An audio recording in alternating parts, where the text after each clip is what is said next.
Hi, today I am going to walk you through the installation of the Nu-Relics power window, motor, and regulator assembly replacement solution for classic cars, specifically on my 1973 Avanti.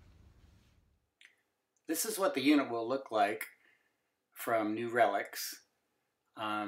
This one is specially made for the Avanti, but it is not a direct replacement. And you'll see that later. It fits into the door differently and it requires a little bit of modification. There's some fiberglass that has to be trimmed away. I don't love the idea of having to make modifications, but it is a reasonable trade-off to get a brand new mechanism and brand new technology.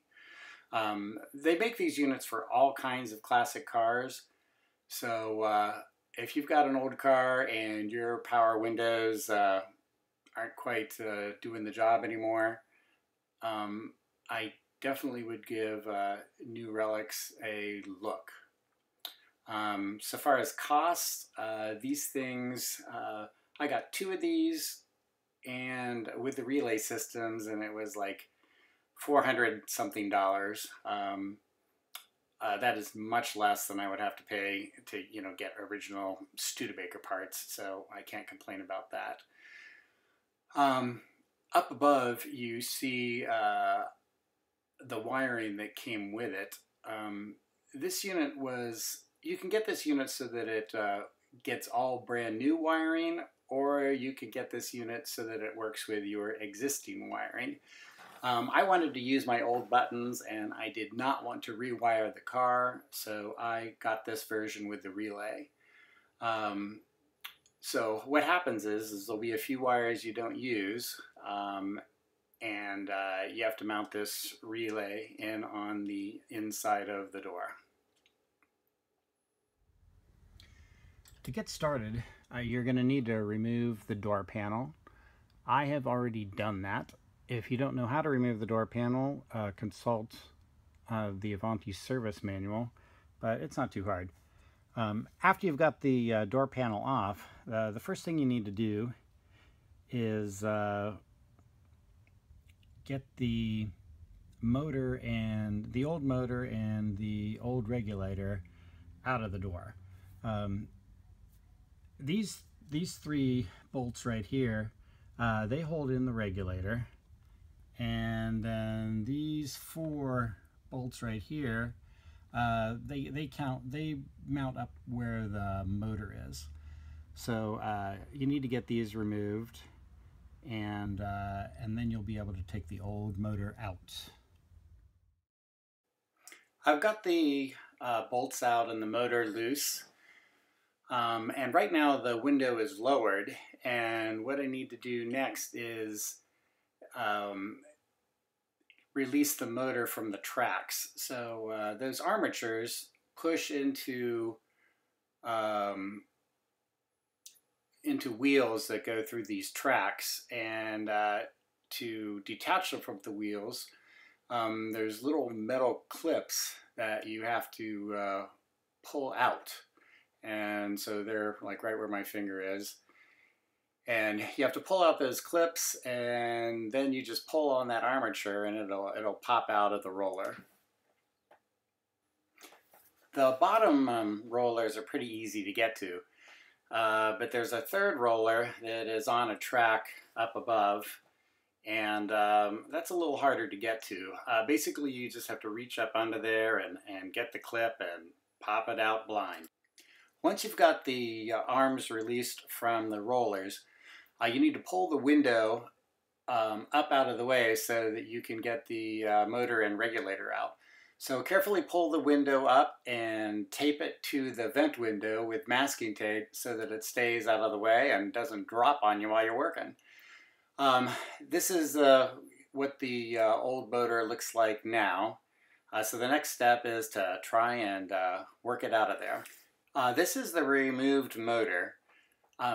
It attached electrically inside to the wiring harness just with these push-in plugs, and my push-in plugs are removed real nicely, so it was easy to pull out. But you can see, how rusty this thing has gotten, and I'm going to just try and sell it on eBay and see if I can make up some money. This is the wiring inside the door.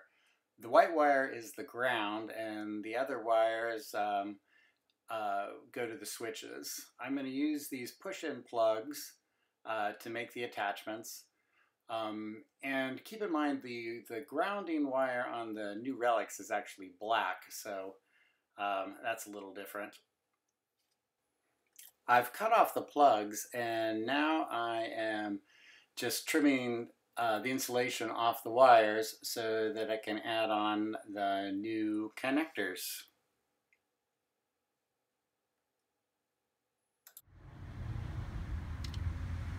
The female connectors are now connected to the existing wiring in the Avanti. Now I'm going to hook the male ends up to the wiring harness provided by Nu-Relics. I have crimped the new ends onto the Nu-Relics wiring harness, and I cut off the connector they used and put on the same kind of connector that I'm using for the grounding wire. That black grounding wire from the Nu-Relics is going to go into the white grounding wire on the Avanti. When you take the door panel off, you're going to end up having to disconnect the existing window switch. So it's a really good idea to mark where the wires go. So I marked it right on the back of the door panel. It probably would have been a good idea to mention this in the beginning of the video, but I'm mentioning it now. Anyway, this is my old switch, and it just matches up to the diagram that I have made there. So we want to test everything before we put everything together. So what I'm going to do is I'm going to take the switch and I am going to hook it back up to this existing wiring using that handy wiring diagram I made. And this way we're going to be able to test everything and position the motor the way we need it to get it installed. I've plugged the wiring harness from Nu-Relics into the wiring from the car. Like I said, the grounding wire on the Nu-Relics is black. The grounding wire on my car is white. For the switch, I chose the wire that was red and black and the wire that was yellow-green, and the leftover wire is just the regular green. So let's try the switch and see what happens. I've got the motor just sitting on the ground.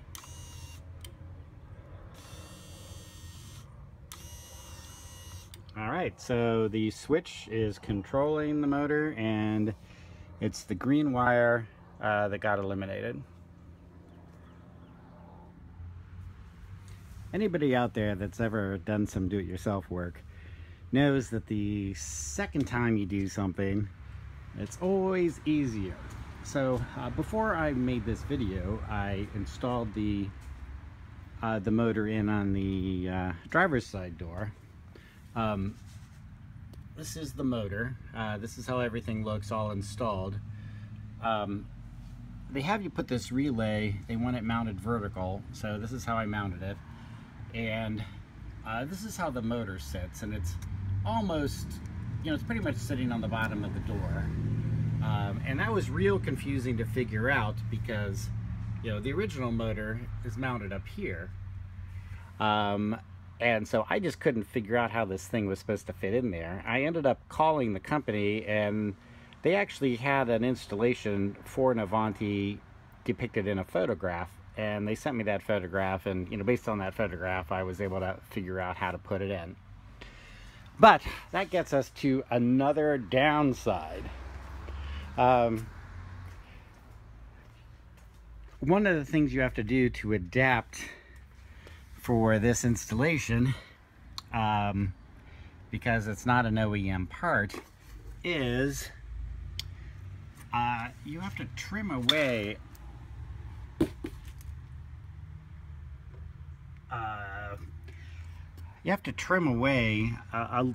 a piece inside this door. Let me see if I can get a photograph of it.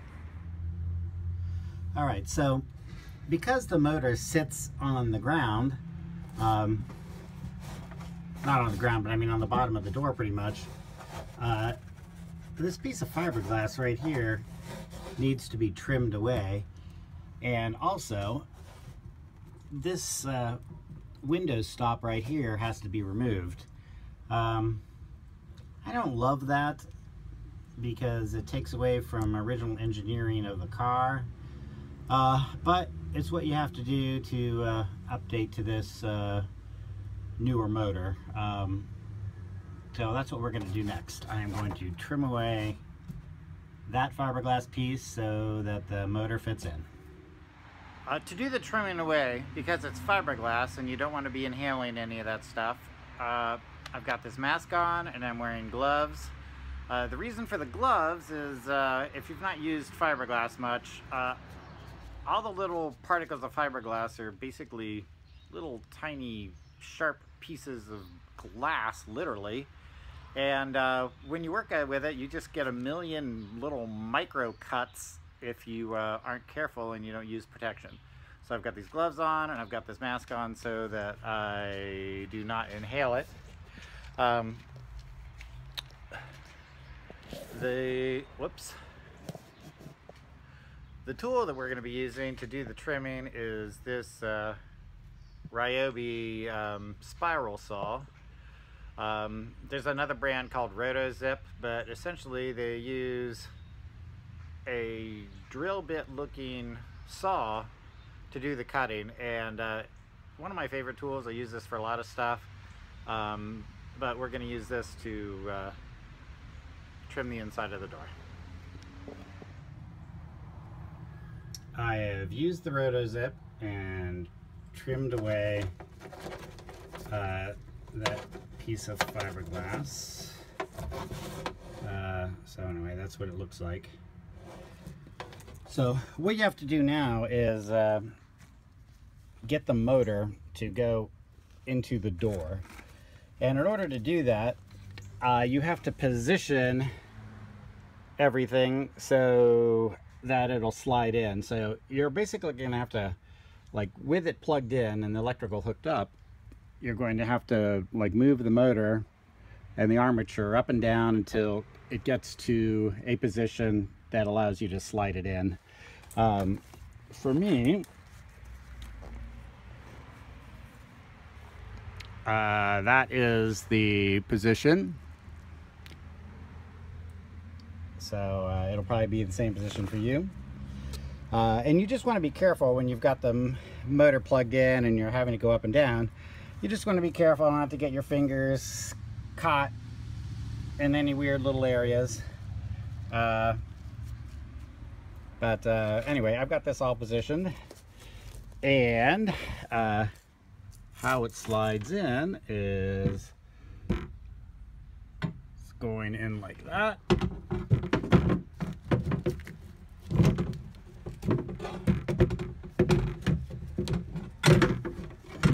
And it is inside now. So what I'm going to do now is get it positioned where I need, and you know, test fit everything and then put the bolts in. Because I have the experience of cutting and fitting it the last time, this time it fit on the first try. So the next thing I have to do is, I don't know if you remember, but there were 3 anchor holes on the armature of this Nu-Relics unit, and I've got to get that lined up with these 3 holes and bolt it in. I've got these 3 bolts in, and that's the way the motor is resting. One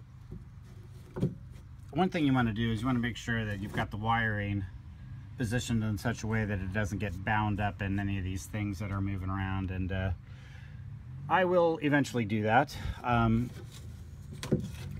At this point, what you want to test is you want to make sure that the power window goes up and down, you know, with the right motion. So like if I push up, the power window is going up, and if I push down, the power window is going down.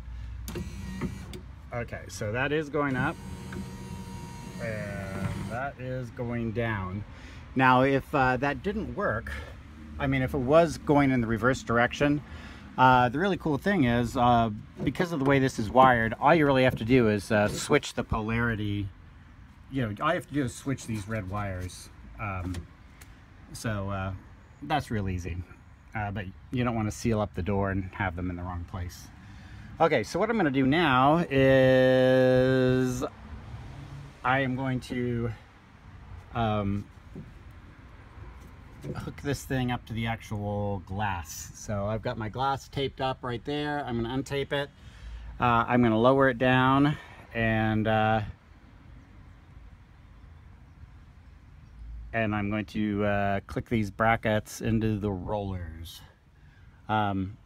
One thing you want to do in advance is have the rollers ready. What you want to do, it's easier if you put these pins back in the rollers first, and then just click these things in. So I'm going to go ahead and do that. So I got the bracket clicked in where this roller is, and you can't see that. You basically just have to feel around and line things up. That's what I did. This kit includes new rollers. I'm actually not using the new rollers. That would be just a decision to make on your own. But I'm not using the new rollers. But if you are using the new rollers, you would want to remove them, you know, you'd want to remove the rollers before you put this motor in, I suppose. It would just be easier to get to everything. So I removed the tape, and while I did that, I held onto the window and I lowered it down real carefully. And so now you can see the track for the window right there. You can see one of the rollers. So what I'm going to do now is I'm going to attach the bracket on the two lower rollers. With this view, you can see the rollers and the pins reinserted. And what I'm going to do is you basically just have to, you know, you basically just have to pull on these. They flex, and you push the ends into there. I've got the bracket plugged into the rollers, and it goes up and it goes down. So the next thing I'm going to do is I'm going to go ahead and put lubricant on the gears and the rollers. The directions for this kit recommend it recommends a certain kind of lube. Let me find that. Hold on a sec. So this is the lubricant that is recommended in the directions from Nu-Relics. They actually tell you not to use white lithium grease, which is sort of what I'm used to. But anyway, I went out and bought this, and you know, it's a pink jelly kind of stuff.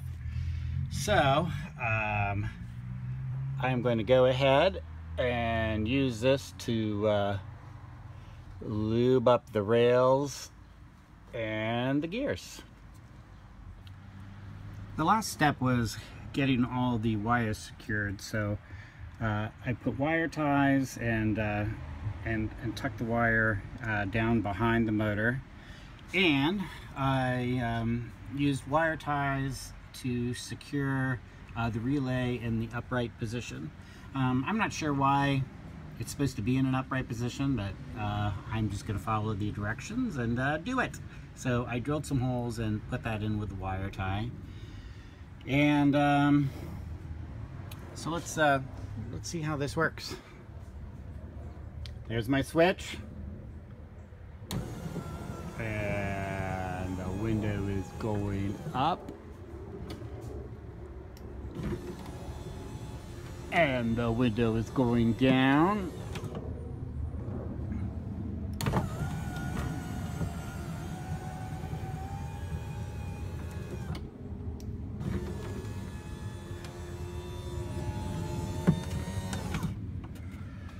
So it works perfectly. I really love this solution. Studebaker engineering was wonderful, but there's just some things they hadn't figured out 50 years ago when this car was designed, and you know, it's nice to update it, and I don't mind doing that. And I think that the Nu-Relics window solution is a very, very good solution. Thanks for watching my video about the Nu-Relics power window solution for my 1973 Avanti. I hope you have good luck with all of your projects.